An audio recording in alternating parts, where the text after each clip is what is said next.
Welcome to Introduction to Option Workbench 3.0.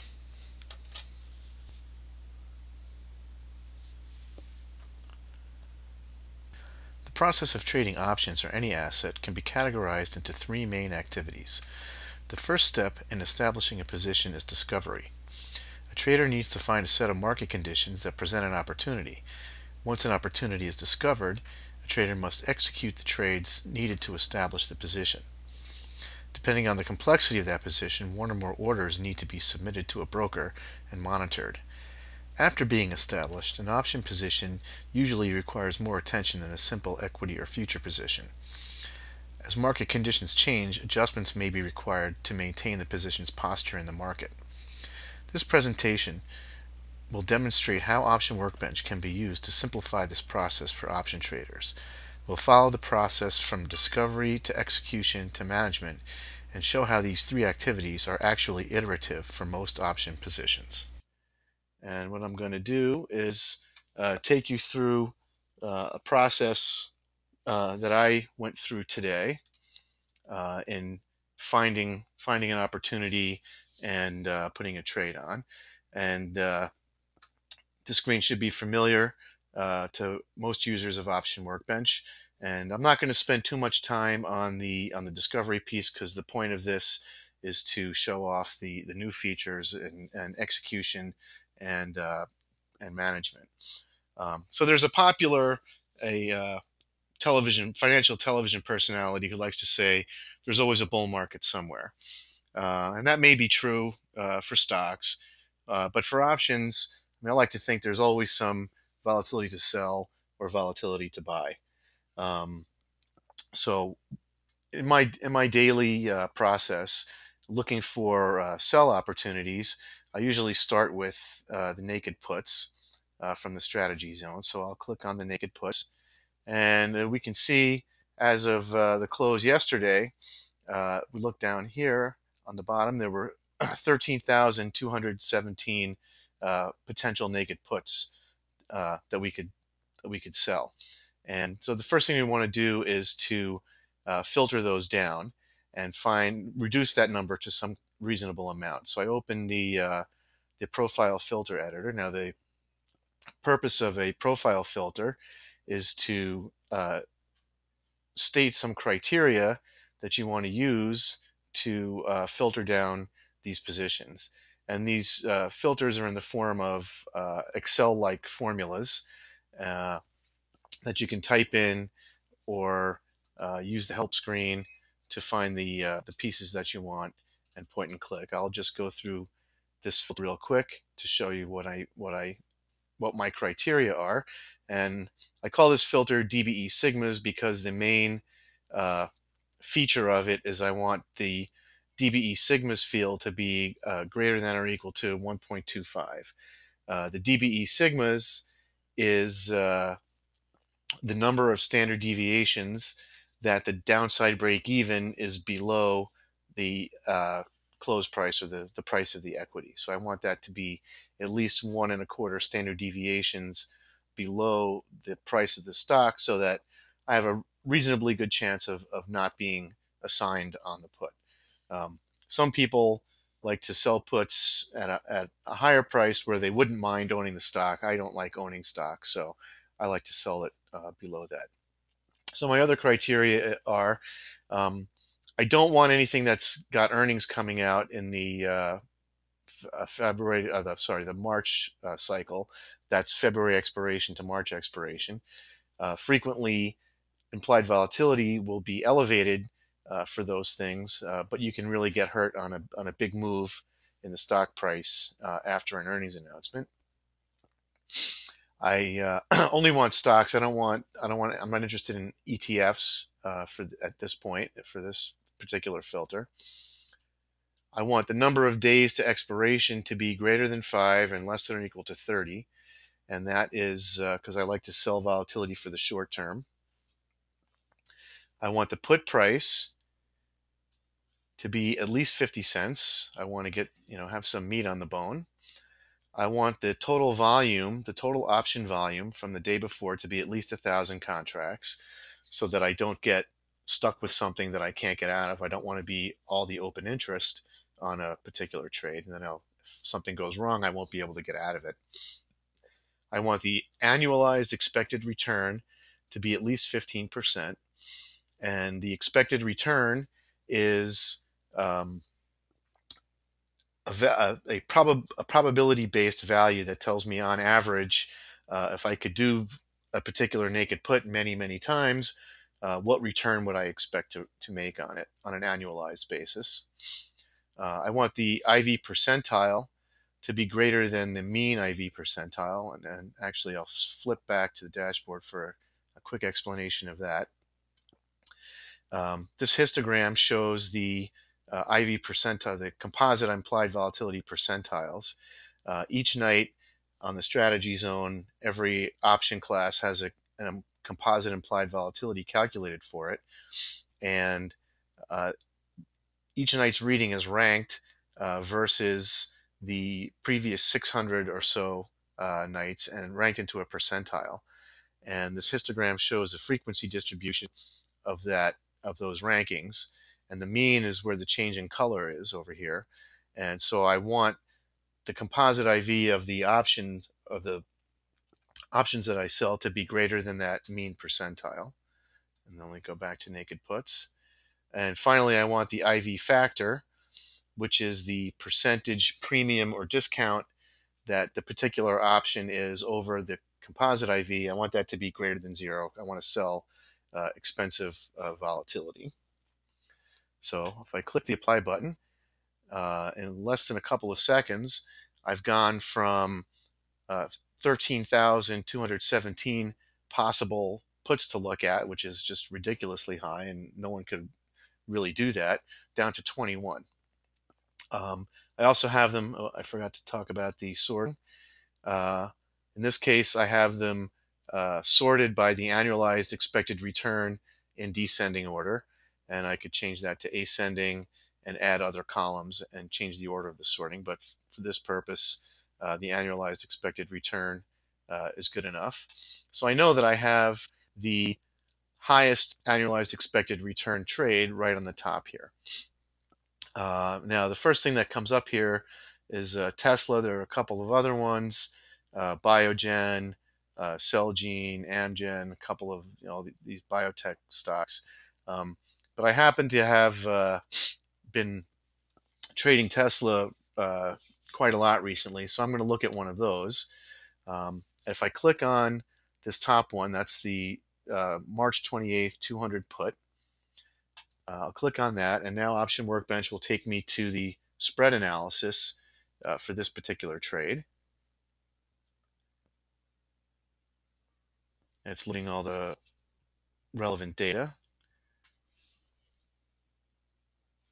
And here I can see the classic profit chart for a naked put.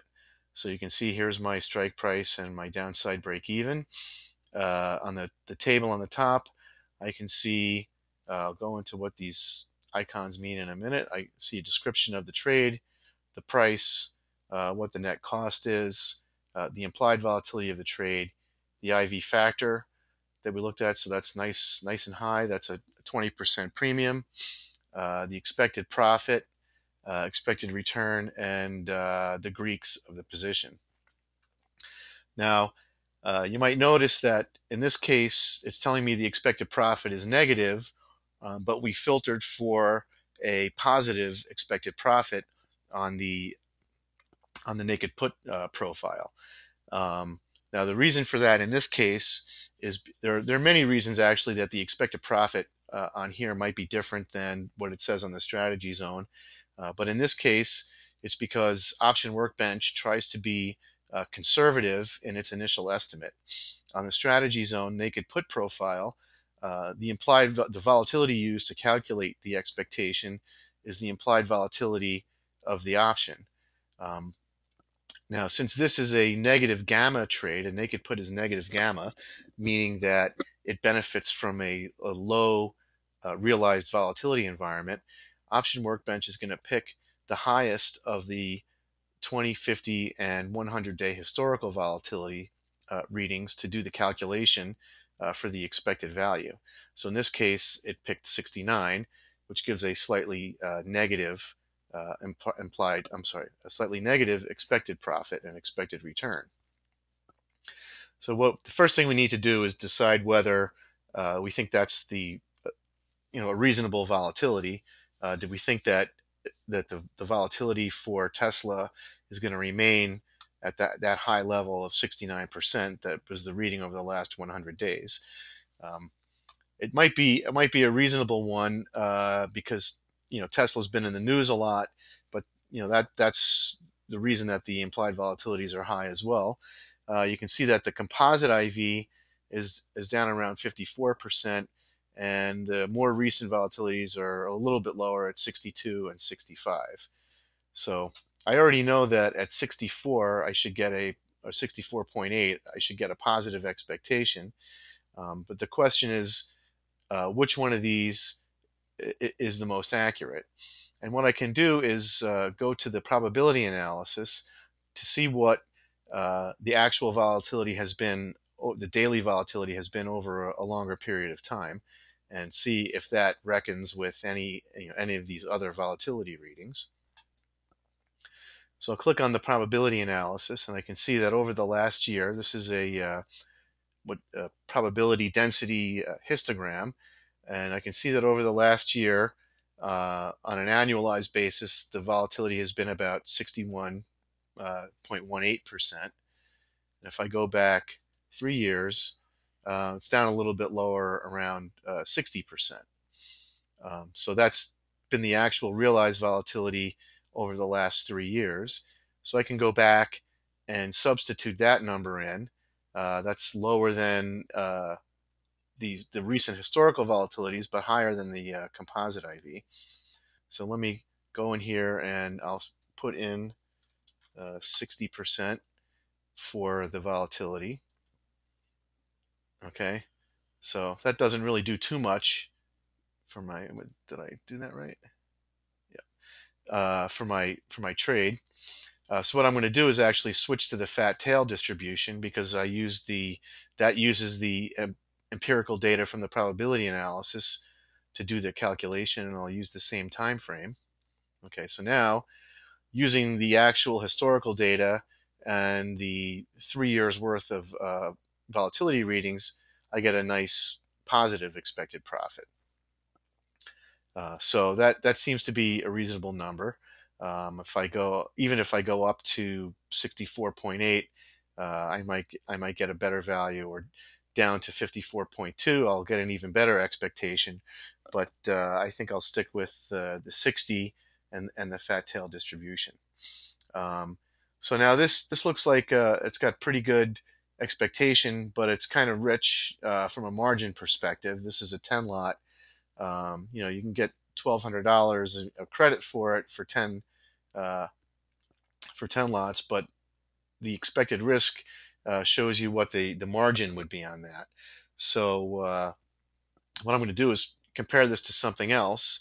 Let's say instead of doing just a naked put, I wanted to do a put vertical. I want to hedge some of my risk underneath by buying something underneath.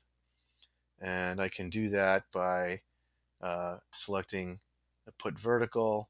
Let's try a $5 spread first. So I'll buy the 195 and sell the 200s. Well, I'm only getting a 2-cent credit for that at market, and even if I switch to mid, this is only 25 cents. And these prices are as of the end of day today. So that one doesn't look too appetizing to me. What I like to do is, and it's a little bit longer maybe than I want to sell at this point because of the volatility of Tesla. So I'm going to go back. I want to sell it one that expires next week, and I'm going to use a slightly higher, wider range. And what I settled on today was the 205-215 spread, and I actually was able to get 68 cents for it. So I'll put that limit price in there. Okay, and now I'll change the volatility expectation. to match the NAIC put. And I sort these by the annualized expected return so I get the best one on top. And well, that March 28th 200 put still has a better expectation on a return basis, but there's much less risk on 10 lots of the of this spread. And so it's still got a good annualized expected return at 36.25%. So I'll choose to do this one. Now back to these icons. Um, I can also, if I wanted to remove a trade that I'm looking at, I click the X to view the details and change things about the position that I'm looking at. Maybe okay, I'll switch back to the mid price, or what is it at market? It's only 48 cents. I'll take the 68 cents that I could get for a limit. I can change the quantity. Maybe I want to do 15 lots instead, so I can get a nice even $1,000 credit. I'll close that. Um, I can make a copy of this spread so I can compare it one to another. Let's if I change that to the mid price, what does that do to my expectation? Well, now I get a negative expectation on one that I had a positive expectation at 68 cents. So I'm not gonna go for the mid price, and at market it'll probably be even worse. So I'll get that one. Okay, so now that we've decided on our spread, we've done a little comparison. We want to execute this trade. So I'll click the new shopping cart item, and the uh, little tooltip pops up that says submit the order. And I click that, and a new order submission wizard comes out, and it tells me what I would like to do. I would like to, in this case, submit to open. I want to sell to open the March 22nd 215 puts and buy to open the March 22nd 205 puts for a net credit of 68 cents in my Option Workbench V account. Okay, so what is the V account? A V account is part of the new feature called Broker Link, where you can actually go and execute orders with a broker or in your Option Workbench virtual account. And the virtual account can be used for in many different ways. You can do paper trading in there. So if you wanted to practice trading and not really risk any actual money, you could just put paper trades in there, and you're not risking anything. If I were linked to a broker, then my broker accounts would be listed here as well. I didn't link to my broker accounts for this demo, but you can do that and execute. We have a link to Tradier Brokerage right now. That's a new broker. They offer very, very competitive uh, commissions and good execution. So I actually opened an account there this week, and I'll be funding it later on. So I'll be executing through there, and we'll have interactive brokers linked up, probably available by the end of the month. And we're negotiating with other brokers at this time. So I'm going to put this into my V account. Another good way to use the V account is if you have an account at a broker that won't accept orders externally, you can actually put the orders into your V account and maintain and use the Option Workbench tools to do your ongoing risk analysis and maintenance, which we'll see more of in a little bit. So I'll go ahead and execute this order, and it tells me that I'm going to pay $37.45 in commissions, with 4 cents of SEC fees. Estimated cost is $1,020, and there's no buying power effect because I have it's a virtual account. You have no margin requirement in your virtual account.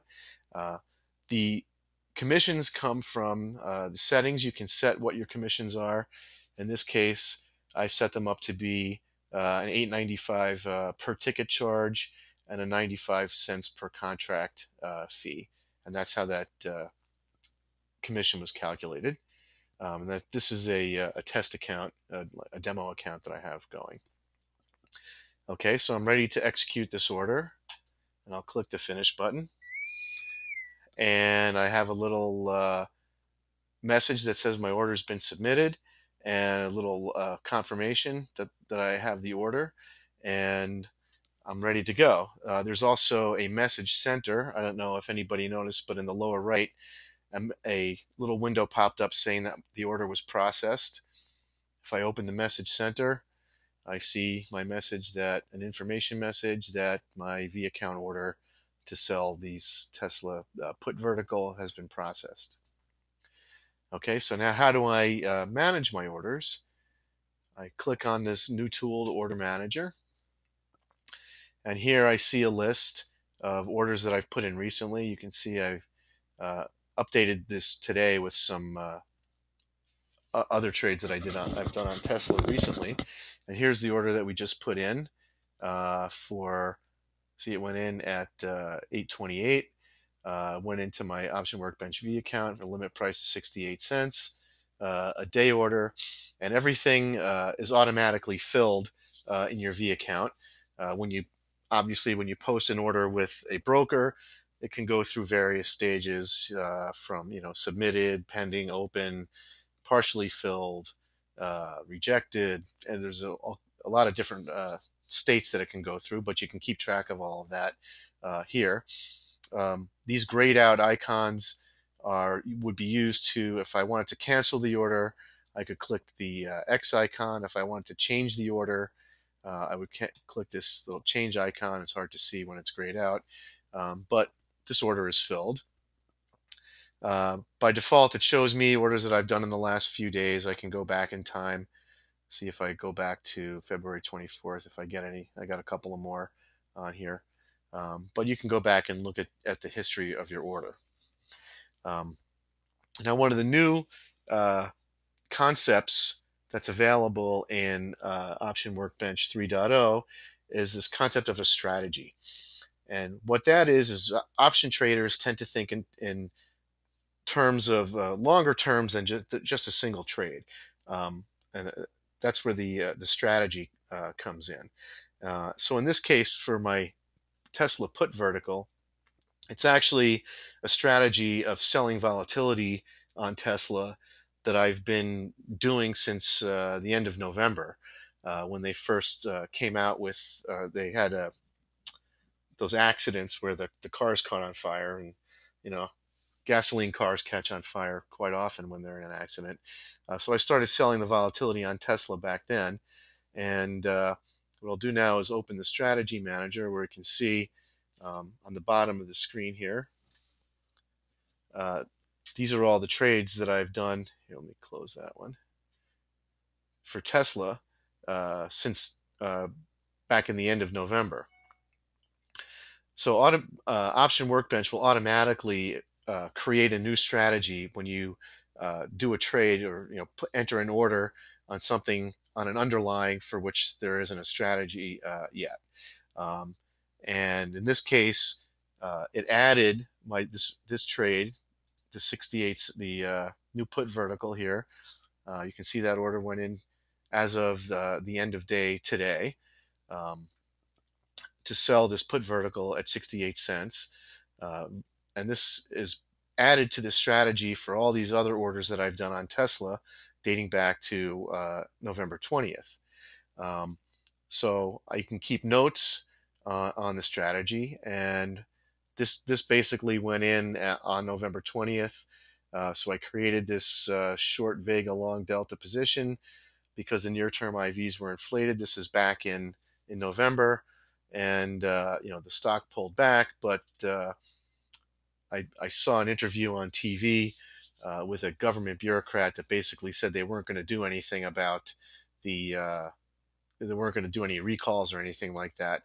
So I decided to start selling that volatility, and it's been working out for me pretty well. Um, I'll go through the history of this trade in a little bit on the P&L monitor, so we can see that a little bit better.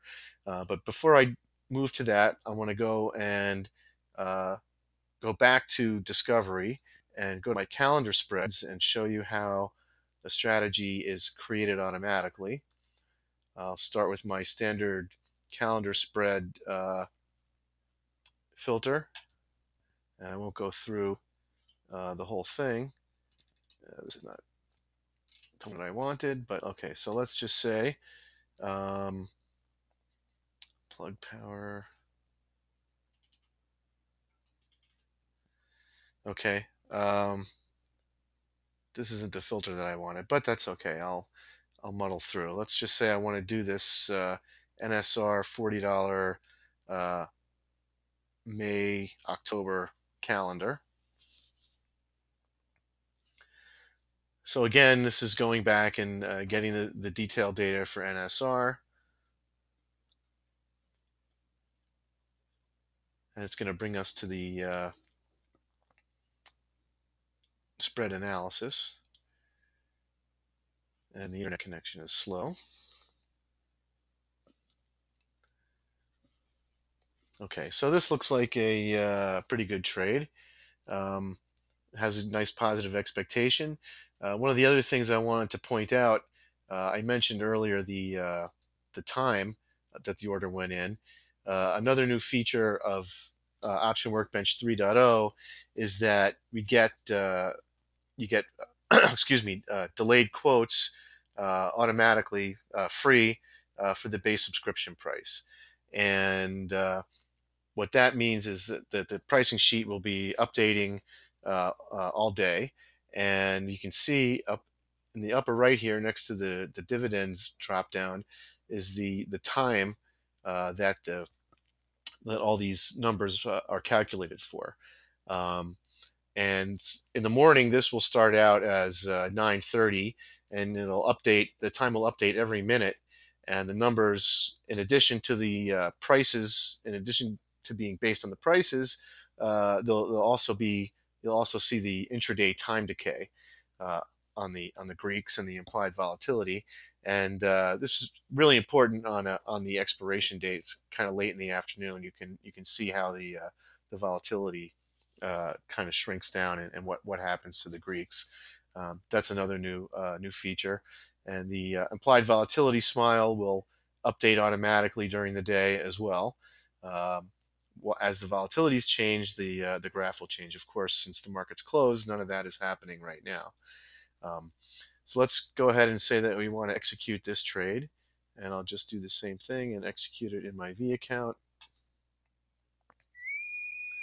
And I have my confirmation. And I'll just click right into the strategy manager. And here's my new strategy, the NSR the long calendar spread. So by default, the strategy will be named by what the description of the first order that you put in there is. But I can go ahead and change that name. I'll just say NSR Long Vega, let's say, just for something to put in there. And I'll put a note in there. This is call it a sample strategy. And I can put a note on the order as well. Found using the standard calendar filter. Now all these things that I'm typing in get saved automatically into the Option Workbench cloud. You don't have to worry about saving anything. If something happens and it can't be saved, you'll get a message. But just by everything is saved for you by default. Okay, so now we've got a couple of new strategies. I have some other ones on here that have been completed. Just as an example, this is a Goldman Sachs. This was a short delta. It was a directional trade. The technical indicators were showing a sell signal, and it shows a bunch of verticals, some put verticals and call verticals, bearish verticals that I did for Goldman Sachs. The Apple strategy, this was an earnings play. Um, on their last earnings announcement when, even though they had an outstanding quarter, one of their best ever, the stock stock went way down. I think the analyst should have been had his stock go down. Maybe not. Apple should have had their stock go down. But this was a bet in the bullish direction.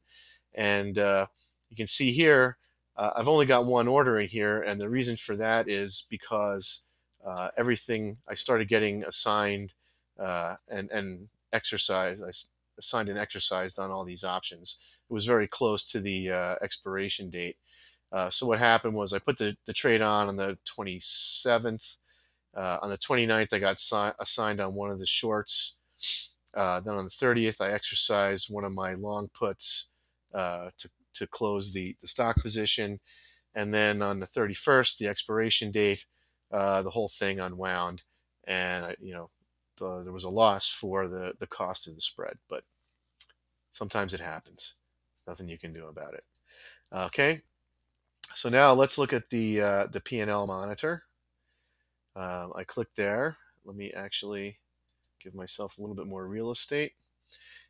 And what you have on the P&L monitor is for each open strategy that you have, an open strategy, you can close. I'm sorry, I should go back and talk about that.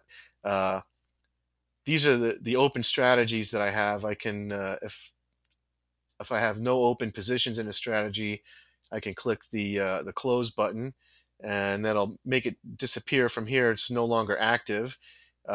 There's reasons for keeping things active, even though they might be closed. So, for example, this Tesla, I mean, keeping them open even though they're not active.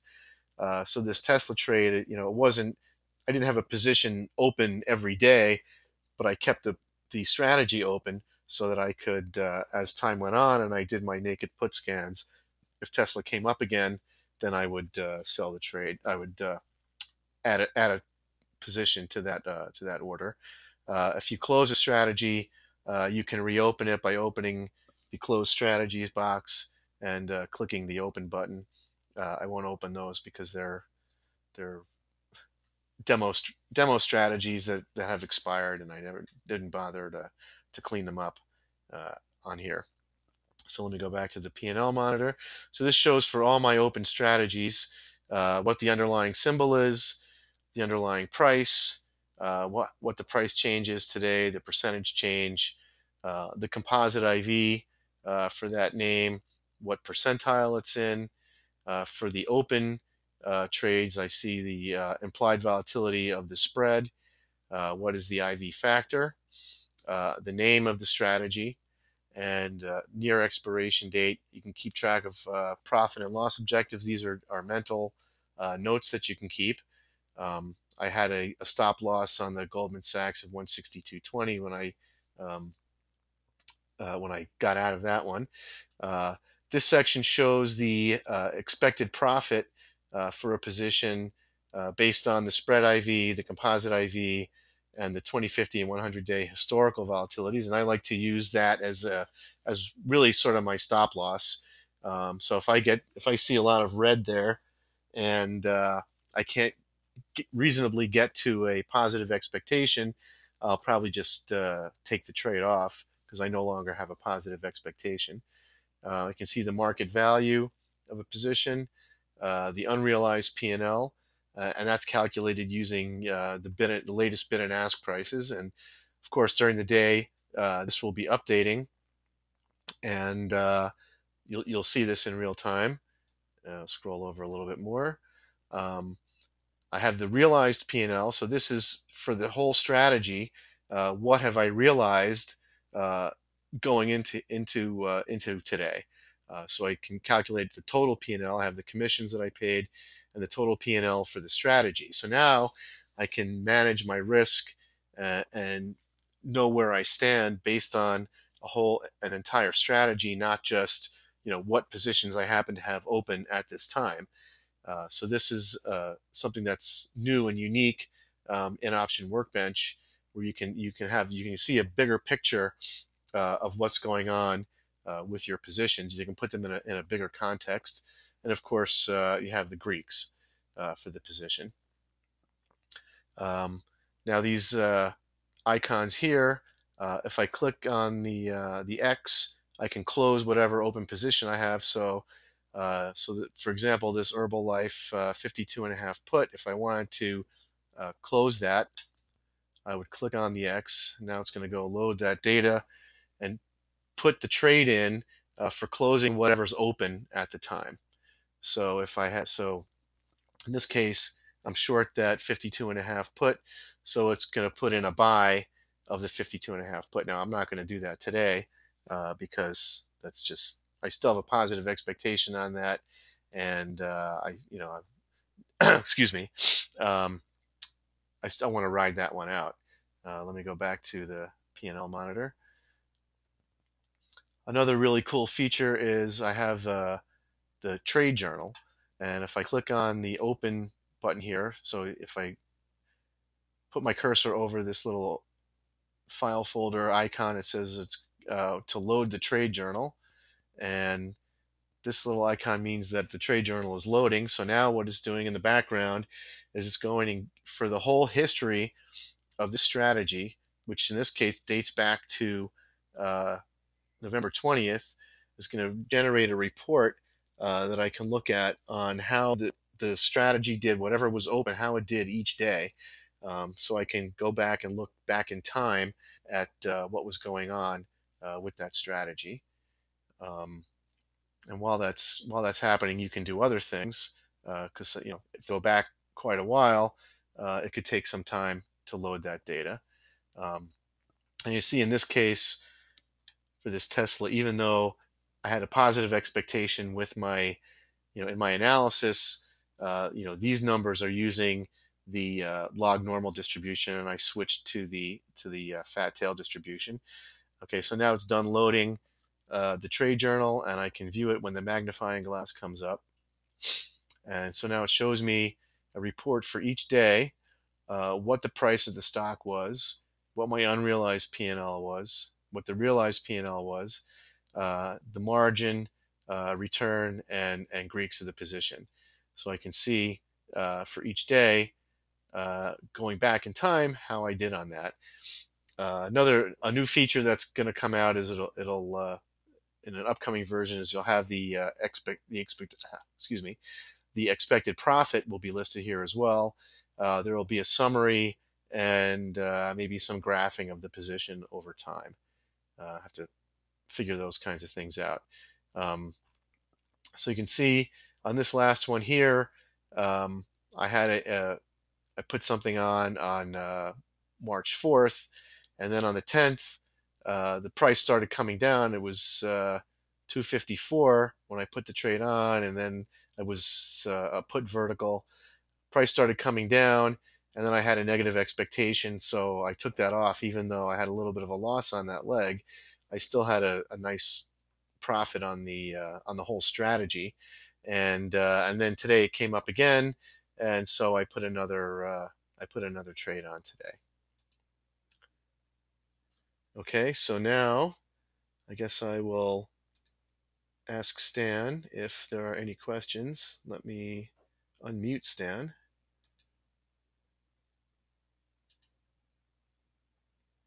Unmute Stan. Hello, Craig. Hi, Stan. Can you hear me?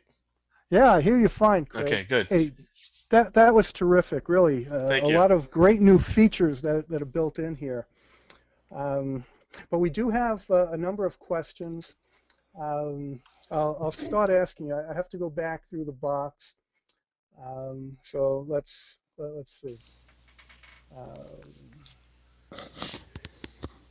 First question, well, and some of these I know the answer to, but I think they'd be worthwhile to mention to everybody.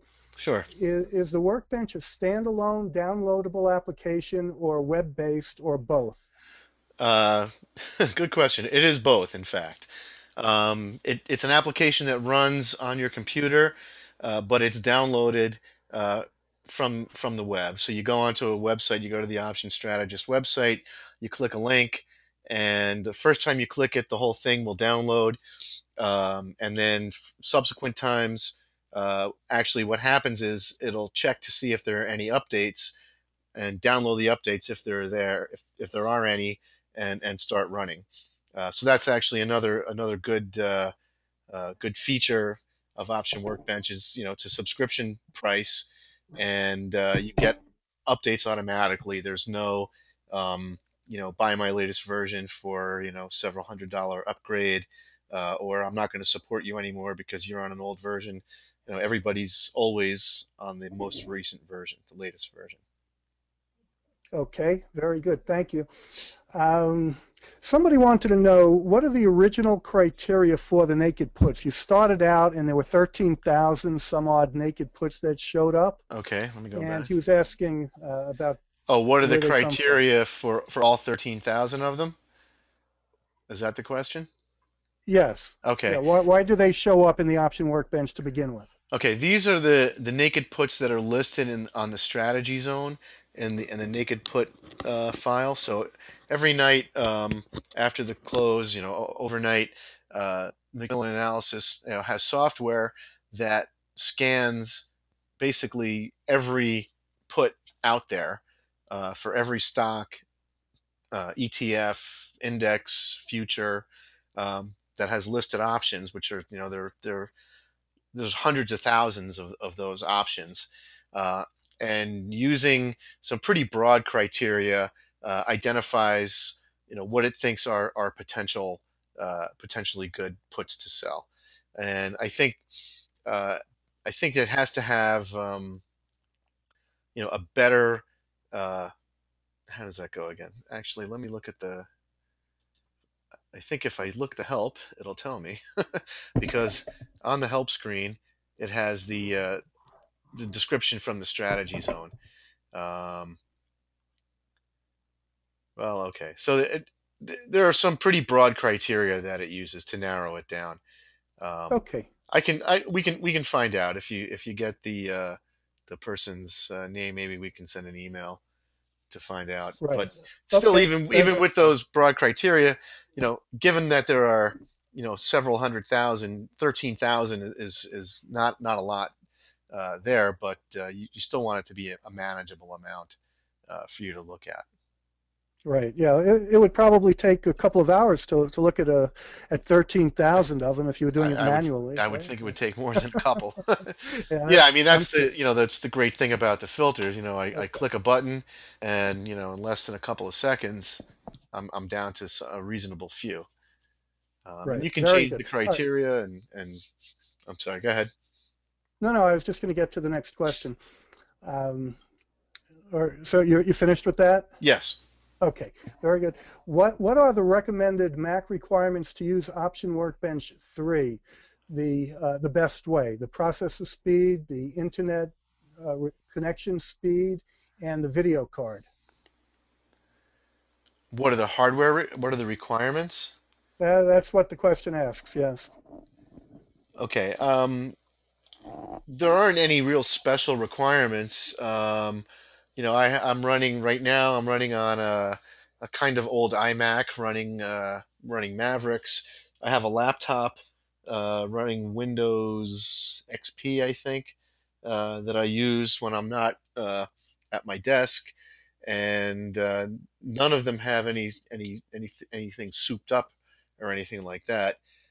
So I think, an off-the-shelf computer uh, should work. The only Okay.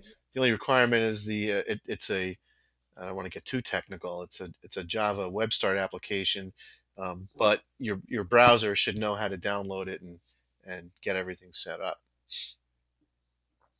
Okay, very good. Two questions about margin. Can you add a Okay. margin requirement to the search? Like keep the margin required under $1,500? That was the actual question. And then a second question on margin, maybe you'll answer them both together, is the margin that shows up based on the broker that you're using, or is it SEC minimum margin? Okay. Two good questions. So for filtering, there's a column called expected investment, and this is based on one lot. Let's go back. We'll read the actual explanation from the strategy zone. Um, Expected investment here. Oh, expected margin requirement based on the probability. That's for one contract. So it estimates the margin and uses one contract, and then basically using the same probability calculations that are used to calculate the expected value, it calculates the expected margin. Okay, which is actually a good segue into the margin calculations uh, in Option Workbench. Um, so I have this naked put, and it came up with this $31,000 margin. This formula is based on it's based on criteria that I know at least three brokers use. Uh, brokers are different. Number one, number two, you could get portfolio margin from your broker.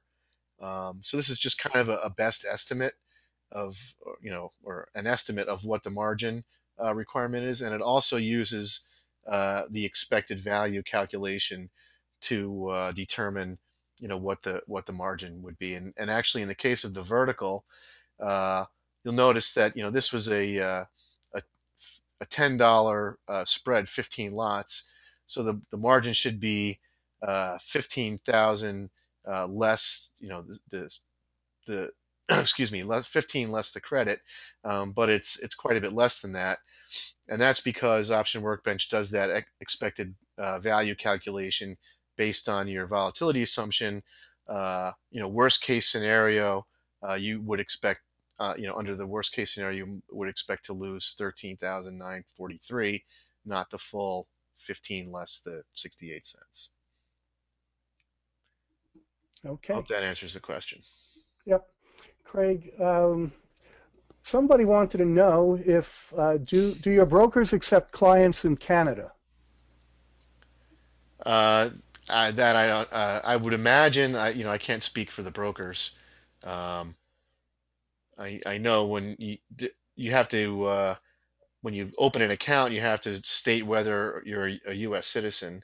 But I can't speak for the brokers. I don't really know.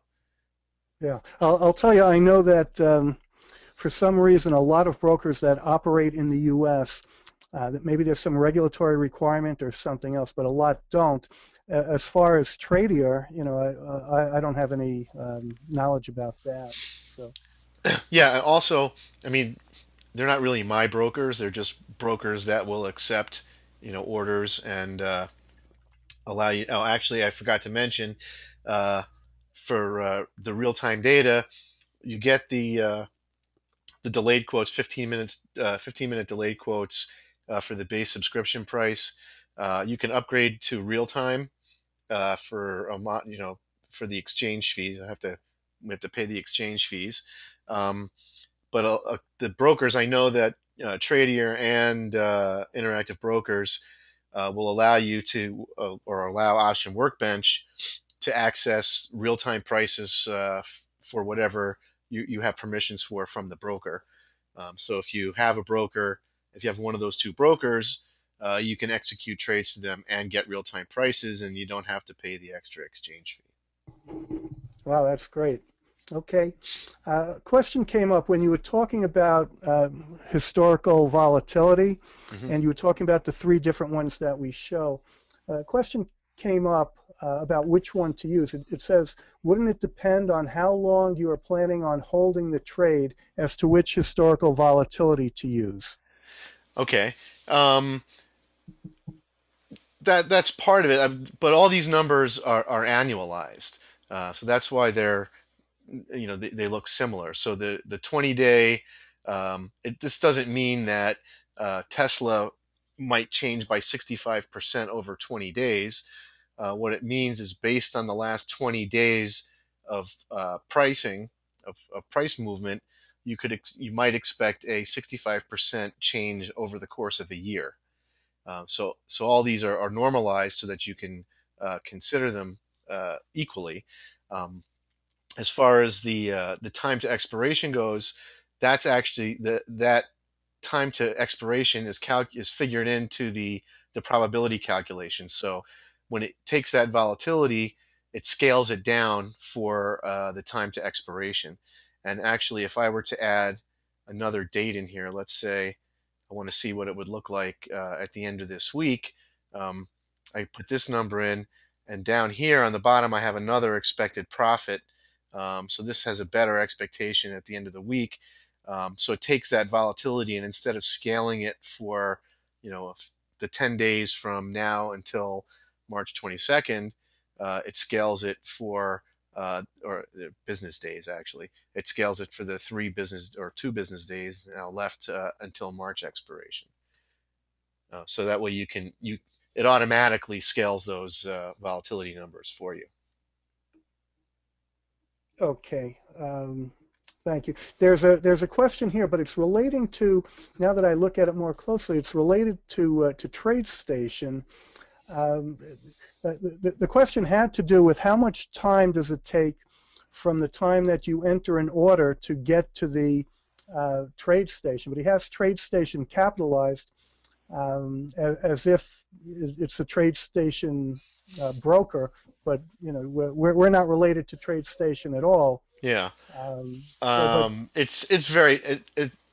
I mean, I can speak for the Tradier link and the interactive broker link. The Tradier link is a goes over the internet to their web server, and it's very fast. I've never I've done a lot of testing with them, and I've never seen any kind of delay or anything like that. In fact, often um, when you put an order in, it'll go in under the submitted state, and then by the time I click on the order manager, it's already either pending or filled or partially filled. So in the time it takes me to move the mouse and click the button, something has happened. right, There's no okay, no real latency. And then for interactive brokers, you actually send the order to their software on your machine, and then it's however it works from there. Because you have to interact with the interactive broker trading platform. I forget the name of it. You have to have it running on your machine in order for it to work. okay, very good. Someone wanted to know if you could switch the columns around, or are they fixed format, I guess. Um, in some places you can. In the naked put profiles, these profiles you can. Um, Generally, if you see a place where, like in the P&L monitor, where you have a dual header column, you can't switch them around, but in some places you can. Okay. Somebody was asking about how easy are your training videos to use? The training videos are basically recordings of webinars. We have a project underway to make small, little 5 to 10 minute vignette videos for each little feature, and that's an ongoing process. Okay. Let's see. Well, here's one. I'm sure you'll get to this. What is the cost? Okay, the base subscription price is $125 a month, and with that you get the delayed quotes and access to the V account and all the position management tools. There's no extra cost for linking to one of the brokers if you have an account there. And then for the real time, it depends if you're a professional or a non-professional. I'm assuming that most people on this video, on this webinar, will be non-professionals. For non-professionals, it's $15 a month extra, and for professionals, it's $60 a month extra. And those are exchange fees, and they're non-refundable. They get paid every month, and that's that. They're very particular about that. And also for I'll bring up the special offer. Um, we'll segue into this. For attending the webinar, there's a special buy 1 month, get one free. That's basically a $270 value for only $125. And you can go to this link, optionstrategist.com/OWB, to find the form to fill out, and there's a usually the coupon code OWB Web is the coupon code that you use. I also wanted to take this opportunity to plug the Macmillan Analysis Mentoring Program run by Stan. Oh, thank you, thank you. um, it's a very, very, very good program uh, to teach you. Stan can teach you everything you never knew you didn't know about option trading. I've never heard it put quite that way, Craig, but thank you. All right. Let's see. A couple of more questions are coming in Okay. as we speak. Is the use of new features described in help file, or is there a manual or video to learn from? Uh, the video is you're looking at it right now. This is being recorded and it'll be posted up onto the Option Workbench website and the Option Strategist website. Probably by by Monday it'll be there. We just have to get the recording and do some editing, but it'll be up there soon. And again, that's another set of the tutorial videos that are in progress. Okay. I'm not exactly sure what this question is. It says, where do we learn about the different strategies that are available? Um, Well, you could talk to uh, Stan about the mentoring yeah. program for Well, that. Let me switch back to Option Workbench. Here it is. I mean, if you go to for example, for Tesla, instead of doing uh, this vertical put, I could uh, I could do let's say a put ratio where I'll sell the 215s and buy a 220, uh, for example. I don't know how this is going to work. Um, okay, that's a decent credit. I'll do 5 of those. I always like to get the mid. That might be a good trade too. Oops, I should have in the click the help. Oh, oops, sorry. On the help screen for these, it kind of describes what how the spread works, if that's what you mean. But as far as when to use each one, that's more of a mentoring kind of question, I guess. mhm. Did that answer the question? Well, I think so. Yeah, I think Okay. that's something that I could certainly talk about in the mentoring program if the person's interested. Let's see, what else? Question about VIX. This is somebody who already has an account with IB. Can he start using the workbench? Yeah, you can start using Option Workbench, but the link to Interactive Brokers is won't be available till the end of the month. But you can definitely start using it, and then as soon as that new version comes out, you'll just be able to start executing your trades and getting data from Interactive Brokers. All right. We just, Here's another question. I'll just read the question directly. It says, when the workbench calculates the historical volatility and standard deviation, does it use the underlying, i.e. stock prices, daily closing prices, or is it using Black-Scholes? well, Uh, Black Scholes is used to calculate uh, the price of an option, and then to get and you can derive the Greeks from it to calculate volatility. I mean, is it a question about implied volatility well, or yeah, that's historical the thing. I volatility? don't really know. He's talking about historical volatility. Okay, so historical volatility uses the closing prices of the underlying, and the implied volatility, of course, is derived using the Black-Scholes model. Right. Okay. Okay. How do you spell that? Tradier? Oh, T Tradier. Here, Okay. let me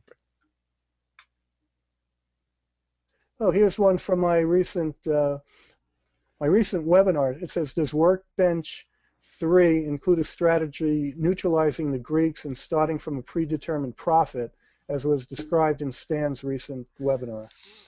Um, yeah, I've been playing around with a neutralizing tool, but it's not ready for prime time yet.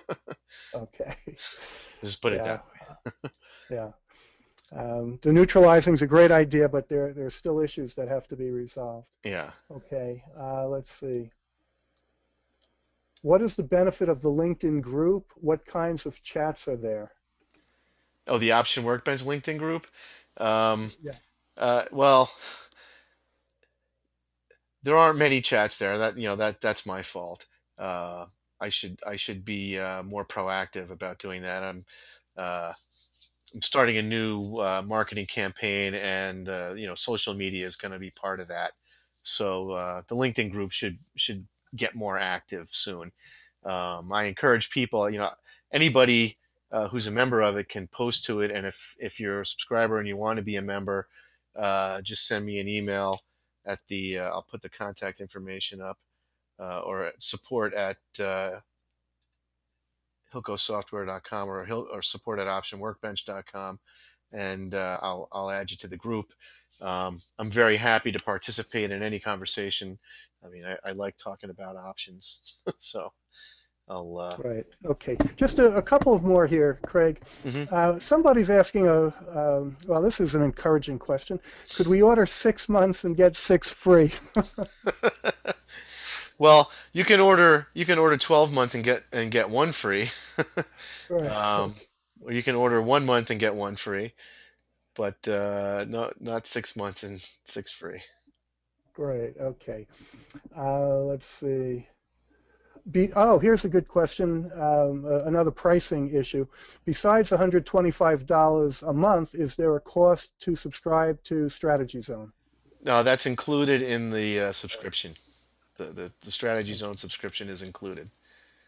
Here's one. I don't know if you want to take this or not, but I'll tell you what it is. Somebody's asking, what are the advantages of this over Think or Swim? Um, well, I think in the new version, the reason we started doing this is because most of the broker software, they don't have this concept of a strategy, right? I mean, I'm not really up on the latest Thinkorswim. I don't know what they've done on that recently, but once the problem I had with Thinkorswim in the past was, well, and most of the broker software is, once you get out of a position, it just kind of disappears, right? And you can't put what you've got in context. Number one, and number two, their position management screen kind of group things by order, right? So if, let's say I did a calendar spread, for example, or just I did a straddle, I want to do some kind of gamma scalping, right? So the straddle is in order, so I see all the position, the positions for the straddle in one group, and then as I buy and sell the stock, it's those are separate orders, so it doesn't get grouped with the straddle. Okay, so like it's hard to tell what your total P&L is, and just from my experience, I mean, I like to know not only what I have now, but where I've been and how I got there. So because I think I can make a better judgment on my risk and how to manage it, with that whole context. And I don't know of any broker software that can do that. Does that Okay. does that answer the question? Yeah, I think it did. Okay. Well, if somebody's, do you offer a trial of any kind? Well, you have the special. Um, Right. it's really a good value. Um, Right. Okay. And let's see. I think we're down to the last one here. Um, well, let's see. Do we get, well, I think you already answered this in a way. Do we get delayed quotes without having to sign up with any broker? yeah, the delayed quotes come with the base subscription. Right. Okay. I think, well, yeah. Uh, Somebody's just asking again, how easy is it to use the software? Um, and just I'd like to add something. I would just like to say that as a user myself, there is a bit of a learning curve, but it's so well worthwhile because this is so powerful.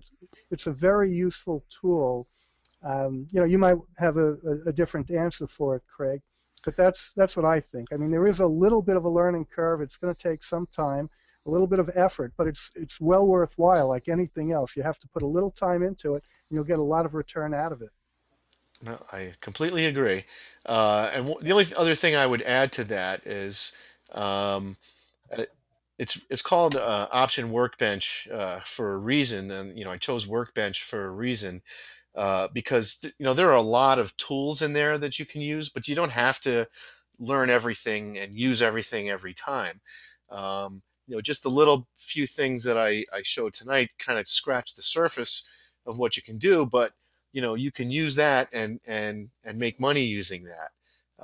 And before you even delve into getting into what's deeper, that's where the workbench analogy comes in. If you're if you have a workbench in your basement, you've got a lot of different tools. You got a lot of different screwdrivers. You got hammers and different kinds of nails and screws and saws and all of that kind of stuff. But for any given little project, you're not going to use every tool that you have on your workbench. You use what's appropriate for what you're doing at the time. So that's the usefulness of it. And as you expand your horizons in option trading, the tools that you need to be successful will be there for you. Okay. And last question, and again, I think you've kind of answered it. Oh, another another one popped in. But does it work on a Mac? Yes, it's actually I use it. I'm doing this demonstration on an iMac. It's developed on Mac and it runs on Mac and Windows. Okay. That really should do it then. Thank you very much, Craig. I think it Thank was a you. great presentation. Okay, thank you very much, Stan, and everybody sign up for mentoring. It's well worthwhile. Um, so I'll leave this screen up for a couple more minutes, so people can copy that down, and or I'll switch to the contact information. Um, so you can send any questions you want to support at optionworkbench.com or visit www.optionworkbench.com to find out more information. And again, thank you everybody for coming.